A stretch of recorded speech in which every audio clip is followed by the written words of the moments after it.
Hello, how are you doing today? I'm doing great. Thank you so much. Awesome. So today we are with Nikki Clarke.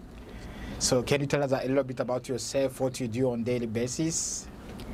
Absolutely. So my name is Nikki Clarke, and I am an entrepreneur. I'm a community activist. I am a woman who wears many hats, and I have a talk show called The Nikki Clarke Show. Yeah, the talk show. Can you tell us what's the show about? Absolutely. Well, the show started about 15 years ago, and it's about transforming lives one story at a time. So I invite people from all walks of life to basically share their heart stories, their stories of transformation. And the purpose of the show is to really let people know that they're not isolated in any type of situation, that there are people out there who've gone through it. They've been in the valleys, and now they're on the mountain, and they're ready to share their stories to help people become unstuck in their personal and professional life. And yeah, when you started, when was that? When the idea came out, what was the inspiration behind? Well, it started when I was teaching, and I got what I believe a divine whisper to start the show. But I was doing something completely different. I was teaching 9 to 5 in a community college, but the whisper got louder and louder. So in 2018, I made a decision to take a leap of faith, and I started the show online.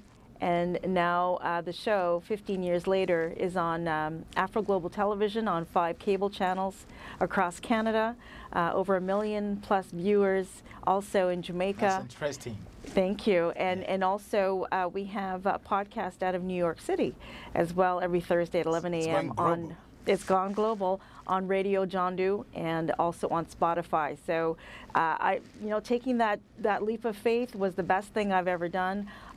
It's not only changed my life, but I'm just so happy to see that it's been able to transform people's lives. And I've seen so many great success stories come from the show. So it really warms my heart, and I'm very, very happy really about impressive. that. And when you started the idea, were you like at home? Were you with the friends? Like when the idea came out? I was alone. Head, like... I was alone. I was probably in a moment of meditation. I do a lot of meditation and prayer, and I just got this epiphany to start the show, and there was some questions, doubts, but then I just said, no, I have to start it, and I never looked back, and here I am today. Yeah, I think, I believe when you started, throughout the journey, there was some challenge you have had, and then you feel like you want to stop, or you fell down? Yeah, there were times. Can you tell us a little bit? Sure. You know, like I think in any entrepreneur's journey, the first 5 years are the hardest because it's a lot of learning. Sometimes you make a lot of mistakes. For me, it was trial and error.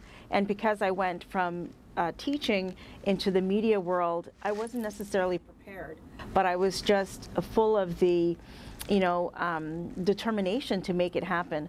But yes, I did things that I shouldn't have done in terms of the right direction, and then maybe getting connected to things and people and just making all those kind of errors. But what it was a learning opportunity for me to get it right, and I'm grateful for all of it.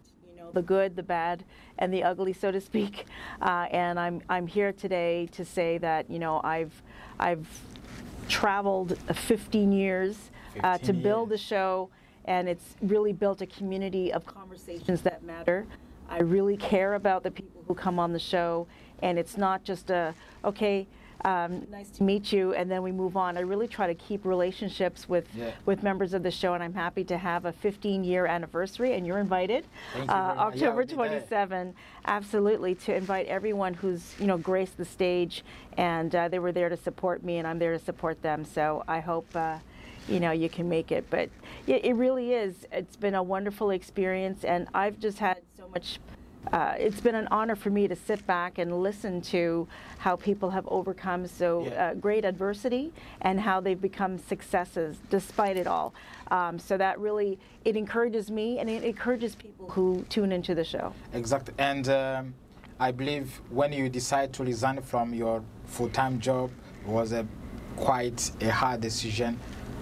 It was How was it look like? It was a hard decision because people must have thought, wow, she left the security of a corporate 9-to-5 to start something that she really doesn't have a whole bunch of experience, but she believes in it. And I didn't have a lot of people who believed that I could do it, you know, so it was a lot of just of my own intrinsic value and my determination to make it happen.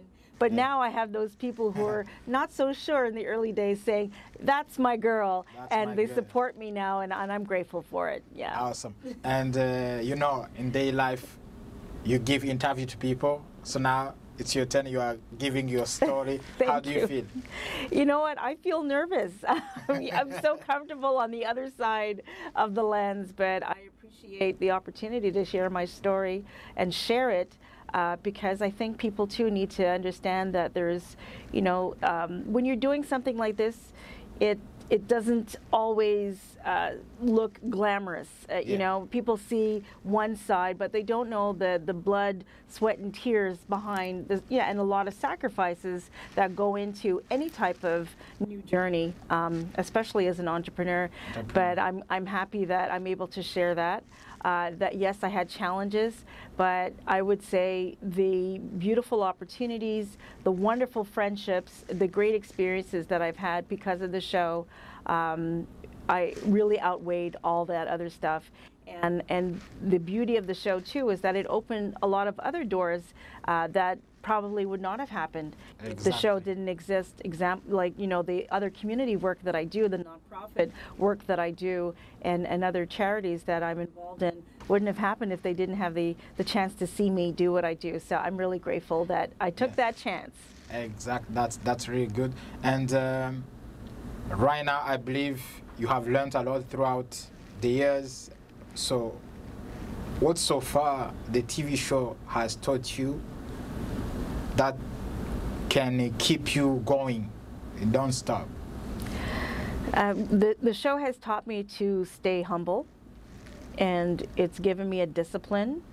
It has given me a lot of grace with people, because if I ask people to be patient with me, then I have to also offer grace to people. So those are some of the qualities that I've developed over the years through the show, and perseverance, not giving up, and also believing that if you can see it, you can achieve it. So I'm a really big person in following through with your vision, because if the vision wasn't there, then, you know, I just believe a vision is planted like a seed so that you can make it come to fruition. But a lot of things happen where people, they die with their vision. And I really want to encourage people to follow through on what they see. Awesome. And as we conclude, the TV show is going on, is keeping the vibe on monthly, year basis. How can we follow up with the show, either online, on other platforms? Absolutely. Well, it's available on Afro Global Television. You can go to afroglobaltv.ca and you can see where all the channels are. On Mondays at noon and Tuesdays at 6 p.m. Eastern Standard Time. Or you can watch 15 years of episodes on the NikkiClarkeNetwork.com website. You can also go to Spotify and listen to the audio file of our interviews. And on Thursdays at 11 a.m. Eastern Standard Time, you can go to John Doe Radio website and you can hear all the interviews as well. So lots of ways to be inspired, one story at a time. Thank you very much. My pleasure. Thank you so much. Okay. Merci beaucoup. See you next time. Thank you. À bientôt. À bientôt.